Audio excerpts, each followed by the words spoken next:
iPhone bilan Samsungda o'zgarish yo'q bo'lib turgan bitta paytda Honor bo'lsa robot fon chiqarib qo'ydi. Ko'rdinglarmi? Robotda o'ynashni bunday qilagan ekan. Dem qilib tashlaydi ekan. Onani emmagur. Ko'rinishidan qarasanglar iPhone 17 Pro Max ga o'xshaydi. Xiaomi 17 Ultra ga o'xshab ketar ekan deb. Qarasanglar, shunday ochilyapti-da, kamera bu yoqqa shunday burilib turib, ichidan bitta robot kamera chiqyapti-da, hammani bunday quloq ekan-da, 360 gradusli. Kim nima qilayotganini tomosha qilib turar ekan. Oldida alohida kamerasi bor ekan. Voy iplos, mana yangilikni zo'ri. Hali iPhone bilan Samsung bu yerda uxlab choyni ichib o'tiribdi. Bu ketishda shu Xiaomi Honor telefonlari dunyoda egallaydi. Samsung bilan iPhone qanaqa qilib sinib ketganini o'zi ham bilmay qoladi. To'g'rimi Jashib? To'g'ri jigar.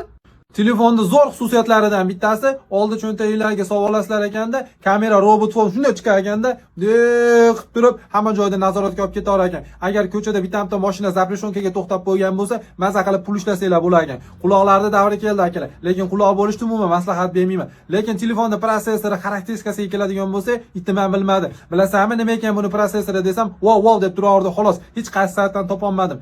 Telefonda narxlari haqida ham umuman ma'lumot yo'q. Telefon qachon chiqarish haqida yagona ma'lumot 2026-yil may oylarida chiqishlik plan qilinyapti ekan. Qani ko'ramiz, Honorning qo'lida nimalar kelar ekan. Sizlarga